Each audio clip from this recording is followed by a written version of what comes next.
The man, with his last breath, clenched a gold coin between his teeth. As the coin dropped, the deep bite marks remained. This was the sign of a soul consumed by hatred. And so the legend goes, if a corpse holds a gold coin in its mouth, a shadowy organization will answer the call. They examine the imprint left on the coin, judging the depth of the dead's resentment. If the hatred runs deep enough, they eliminate the source of that hatred. To understand how this began, we must go back 2 days. In a temple, monks gathered at night for a discussion of Buddhist teachings. But in the next moment, Madame Mia arrived with a troupe of entertainers. Mike, new to the temple that very day, was confused. Why were women being brought in for a philosophical debate? His senior brother told him to look closer. These were not women, but men in elaborate makeup. So, physical contact with them, technically, didn't break the monk's vows. And only through intense exchange and collision could one truly grasp the essence of Dharma. To accommodate the newcomer, Mike, the temple's keeper, Mason, assigned the most sought-after man, William, to him. Back in the room, Mike recoiled at the scent of opium on William. He asked William why he used the drug, but William gave no answer. Instead, he pushed Mike onto the bed, whispering that they were being watched outside. If they were caught not engaging deeply,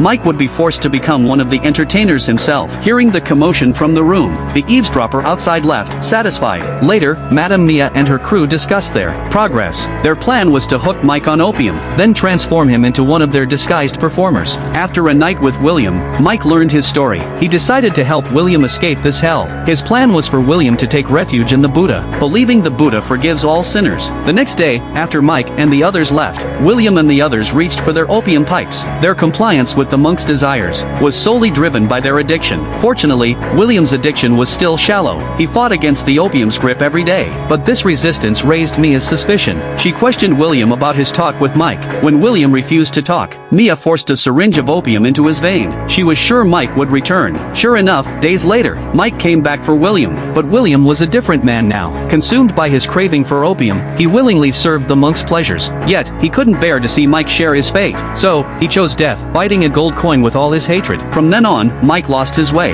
He refused to bless the villagers, convinced he had been abandoned by the Buddha. He gave William's gold coin to the Avengers. The organization acted swiftly once commissioned. That very night, they hunted down Mia and her crew. Some were garroted with steel wires, others smothered by mysterious gold leaf paper. The assassin in white, after each kill, revealed the Virgin Mary tattoo on his back, offering prayers for these wicked souls. Mia thought she had escaped the slaughter. But then, a figure in black, wielding a long sword, stood before her. She begged for mercy. A throwing dagger found its mark right between her eyes. Her sins ended there. With the vengeance complete, Mike became an ordinary man again. He spent his days caring for William, who was now a hollow shell of a man. But this act of care became Mike's new purpose, his reason to keep living.